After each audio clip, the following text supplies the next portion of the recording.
దేశంలో 7 దశల్లో జరిగిన పార్లమెంటు ఎన్నికల్లో కరెన్సీ పరుగులు పెట్టింది.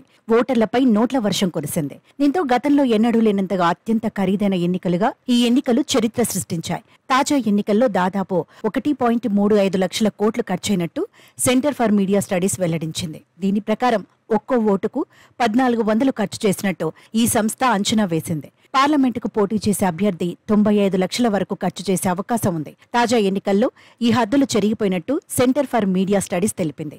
రాజకీయ పార్టీలు పెట్టే ఖర్చులకు ఎలాంటి నిబంధనలు లేకపోవడంతో ప్రధాన పార్టీలు విరివిగా ఖర్చు చేశాయని, ముఖ్యంగా అధికార పార్టీ బీజేపీ, ప్రధాన ప్రతిపక్షం కాంగ్రెస్ సహా ప్రాంతీయ పార్టీలైన సమాజ్వాదీ, ఆర్జేడీ పార్టీలు ఓటర్లను ఆకట్టుకునేందుకు చేతికి ఎముక లేకుండా ఖర్చు చేశాయని ఈ అధ్యయనం తెలిపింది. ముందస్తు అంచనాల ప్రకారం ఈ ఎన్నికల్లో 1,00,000 కోట్ల వరకు ఖర్చు పెడతారని అంతా భావించారు. కానీ అంచనాలను మించి 1.35 లక్షల కోట్ల వరకు నాయకులు, పార్టీలు ఖర్చు చేసినట్టు అధ్యయనం తెలిపింది.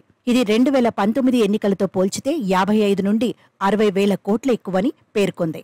అమెరికాలో 2020లో జరిగిన అధ్యక్ష ఎన్నికల్లో 1.2 లక్షల కోట్లు ఖర్చు కాగా భారత్ దీన్ని అధిగమించింది. ఇక సార్వత్రిక ఎన్నికల వేళ కేంద్ర ఎన్నికల సంఘం పార్లమెంటుకు పోటీ చేసే అభ్యర్థి 95 లక్షలే ఖర్చు చేయాలని పేర్కొంది. అసెంబ్లీకి పోటీ చేసే అభ్యర్థి 28 లక్షల నుంచి 40 లక్షల మధ్య ఖర్చు పెట్టాలని నిబంధనలు విధించింది. అరుణాచల్ ప్రదేశ్లో ఎంపీ అభ్యర్థి 75 లక్షలు, ఎమ్మెల్యే అభ్యర్థి 28 లక్షలే ఖర్చు చేయాలని పేర్కొంది. ఎవరూ ఈ పరిమితులను పట్టించుకోలేదని అధ్యయన సంస్థ వెల్లడించింది.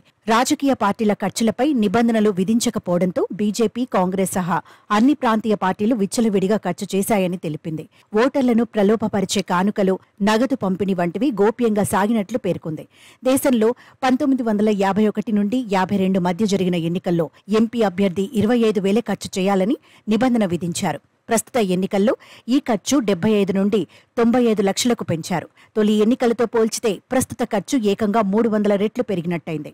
1998లో 9,000 కోట్లున్న ఎన్నికల వ్యయం 2019 నాటికి 55,000 కోట్లకు చేరింది. మొత్తంగా తాజా సార్వత్రిక ఎన్నికల్లో పార్టీలు, నాయకులు కరెన్సీ కట్టలు కురిపించారు.